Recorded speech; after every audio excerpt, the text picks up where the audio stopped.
Welcome back, Devils fans. It is your host here, Ace, wishing you a happy Memorial Day weekend. And while a lot of you youngins are probably running all over the Jersey Shore, whether it's DJs, Jenks, Tiki Bar, Osprey, all those fun Jersey Shore bar, club hotspots for the summertime, engaging in complete debauchery, I am here just watching hockey, attending children's birthday parties, and I think I accidentally just gave us our vocab word of the day, folks. Debauchery. Debauchery. Extreme indulgence in bodily pleasures and especially sexual pleasures, behavior involving sex, drugs, alcohol, etc. that is often considered immoral. I think that sums it up pretty well. For those of you that are old enough to remember when Jersey Shore aired on MTV, it was a somewhat realistic portrayal of a lot of the things that happened down the shore, albeit exaggerated to some extent, but it was a pretty good time capsule of the time in the Jersey Shore. So shout out to all you kids enjoying your youth. Your boy Ace here is an old man and is just laying low this Memorial Day weekend, talking to you all about hockey.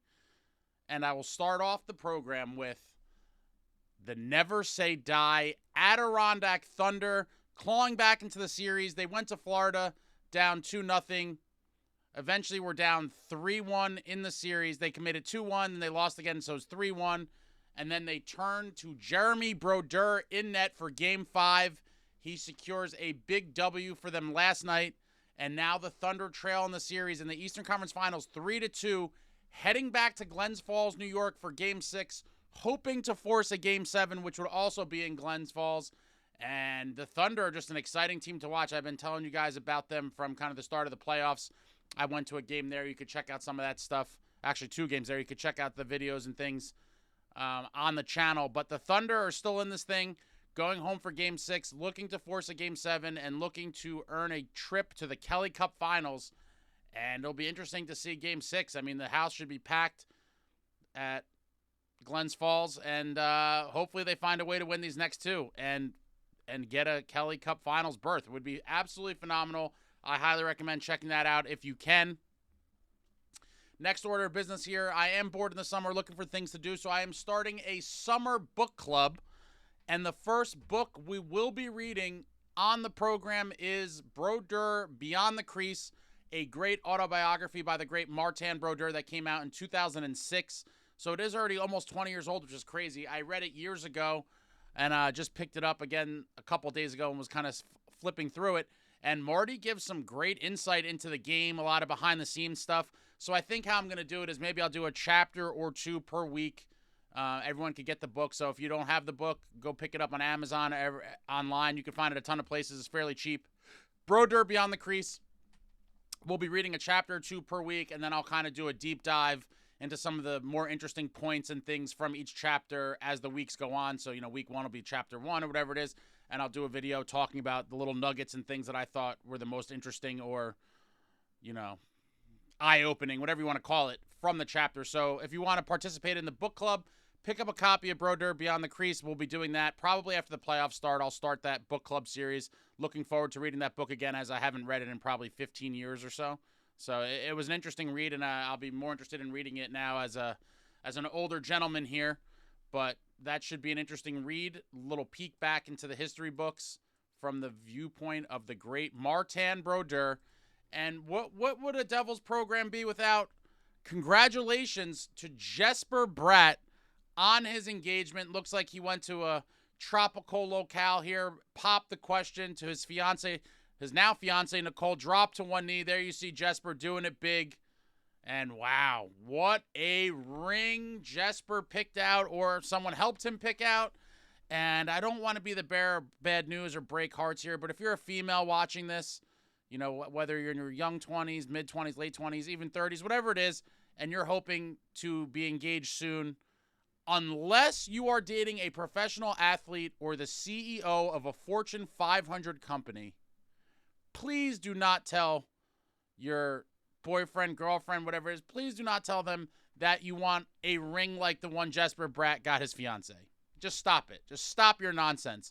That looks like a stunning, somewhere between 5 and 7 carat, possibly pear-shaped diamond. I don't know if you guys know about all the C's, cut clarity and all that. It's probably flawless, VVS2, VVS1, whatever it is. across the board. And so more than likely, if you are watching this again, unless your significant other is a high-ranking executive in a company or a professional athlete or maybe an entertainer of some kind, singer, rapper, actor, something like that, you most likely will not be getting a ring like this. And that's okay. That is okay. Jesper Bratt is well paid for being one of the best players in the NHL. And for you to ask for a ring like the one Nicole received in these photos is just unfair and unrealistic. But shout out to our man Jesper Bratt and his fiancée Nicole on their engagement. Looked like it was quite the scene there for Jesper. He set it up pretty nicely. The little beach backdrop there. And now on to my thoughts on Sheldon Keefe. Now I've had a few days to digest and kind of chew on this. And I do feel a little bit better about this selection as the days go on. I really had time to sit back and analyze and just kind of think about it. And I just think in the end, sometimes a fresh start across the board is great for everyone. I think the fresh start, change of scenery, new cast of players is going to be great for Sheldon Keefe. And I think it's going to be great for a lot of our players. Whether that's the Hughes brothers, Jack and Luke, or nicohischier, or Jesper Bratt, or Timo Meier. I just think the new voice, kind of a new slate, wipe everything clean, start all over fresh. I think it could be great for everybody involved. Obviously, Keefe was able to have great regular season success with Toronto Maple Leafs. That .665 point percentage is crazy when you really think about it. Like I said, extrapolated, that was our vocab word of last episode. Extrapolated on the 82-game season is like 109 points. I mean, wow, you can't ask for much more than that. And for him to average that during his time as the Maple Leafs head coach, it's very impressive. Obviously, everyone points to the snafus and the hiccups of the Toronto Maple Leafs in the playoffs during his tenure there. And the reality is, while I will have to put a little bit of the blame on him, I'm starting to believe that, A, the Maple Leafs are cursed as a franchise, as silly as it sounds. I just think they really may be cursed. And B, that core four they had there just might not be able to get it done, and they just might be choke artists. It's hard, Austin Matthews is a great player, as is Mitch Marner, Nylander, and Tavares, but the reality is, as a group, they just couldn't get over the hump. And at some point, for me personally, I always blame players more so than coaches in most scenarios. And on the flip side, I will also give them more credit than coaches. I do think a lot of times people look at coaches and give too much, good or bad, right? They associate the coach, they'll give him too much credit for the win, and they'll give them too much flack for not winning.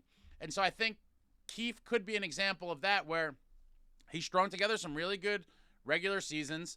And over the years in Toronto, they had 3 Game 7 losses. I mean, that's super painful. And I don't know that I could blame him more than the players. I mean, I do think at some point the players just have to get it done. And when they can't, that's a reflection on them. And so we'll see what happens with the Maple Leafs under Craig Berube. Maybe he finds a way to get them in, deeper playoff runs. But I do think that it was one of those situations where, Keefe's time was up in Toronto and he found a new home with an exciting roster to try to, as he said, unlock, the potential from all the guys we have. And I think it could be a great move. And so I am very excited heading into the 24-25 season. We have Sheldon Keefe.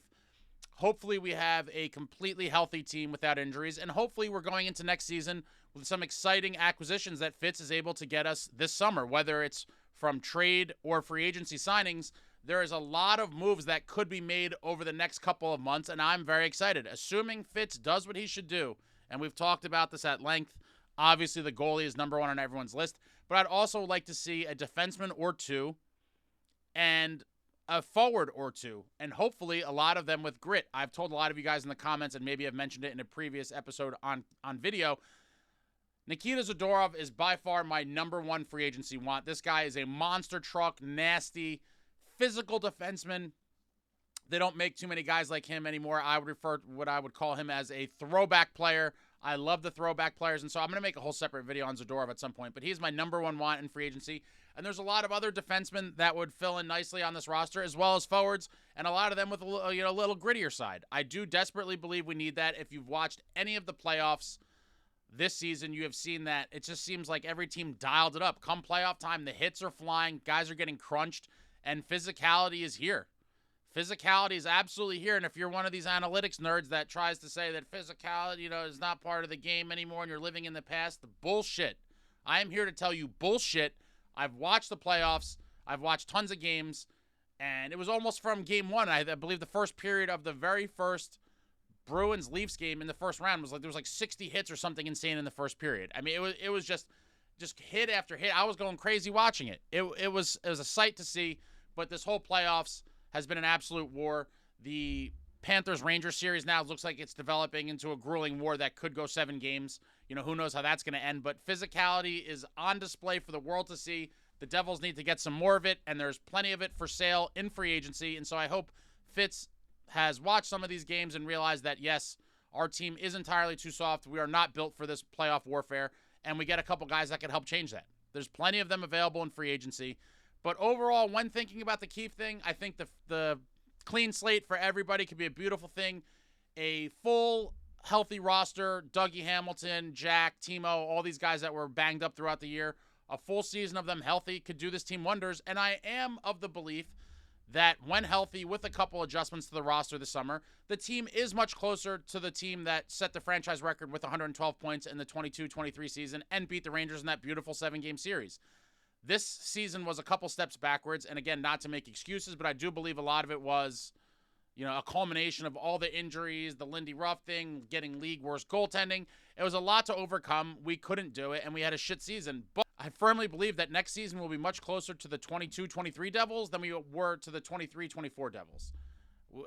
I just can't go back into the mindset of how so I've heard some people talking, and they're like, "Oh, I hope we just make the playoffs," and all these things. I can't go back in time. We had that season, and that needs to be the measuring stick going forward.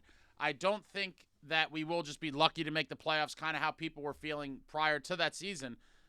The window is now. I've said it time and time again. The window is now. I'm not looking into the future. Sometimes it seems like Fitzgerald is operating as if, he's going to live to 150 and he'll be the GM of the Devils for the next 80 years.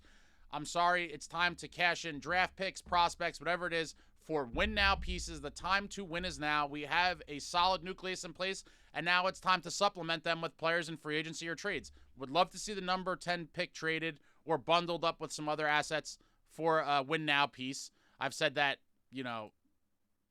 time and time again on the program.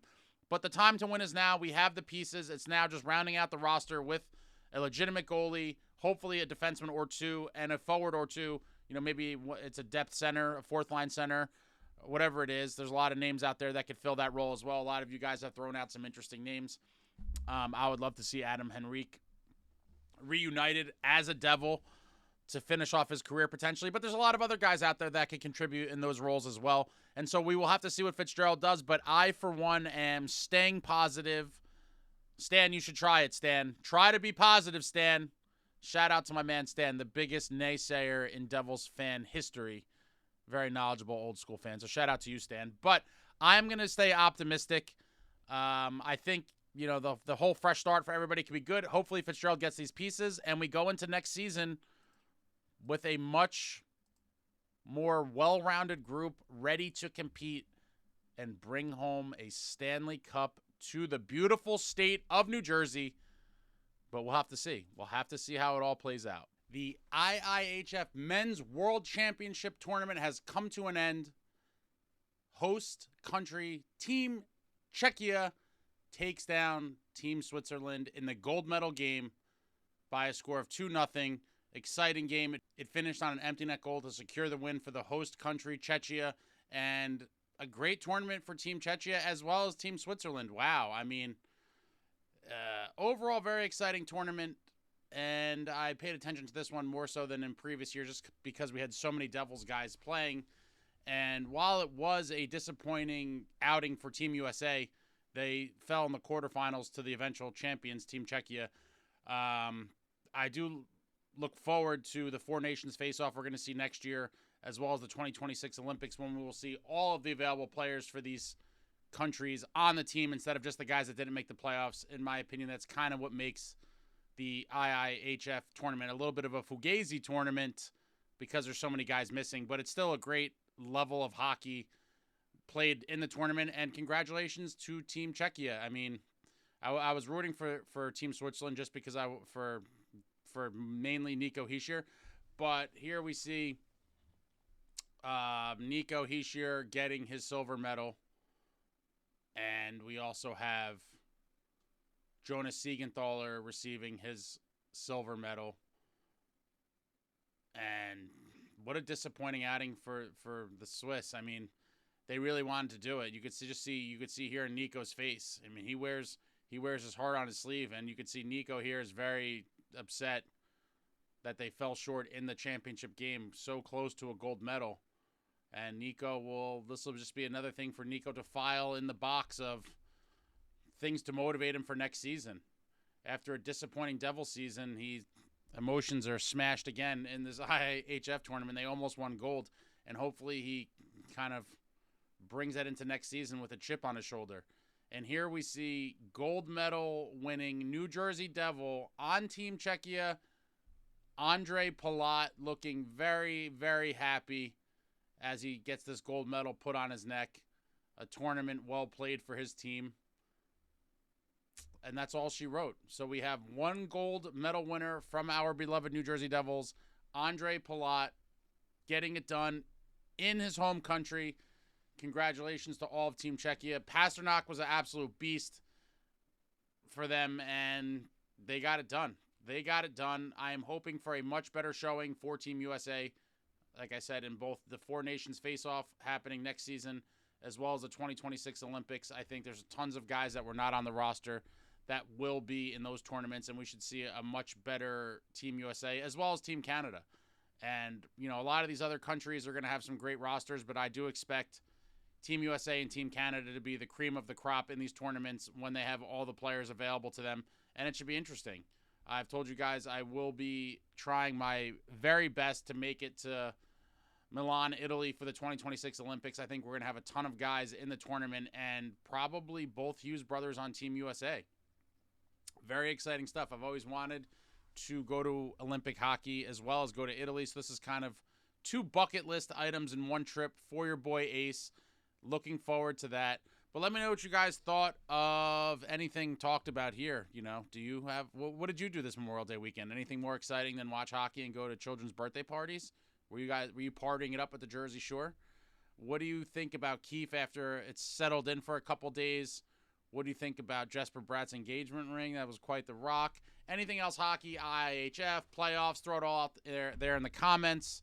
I'll be back soon with whatever is going on, and I will talk to you all soon. Like, comment, subscribe, and all that jazz. Until next time, friends, let's go Devils.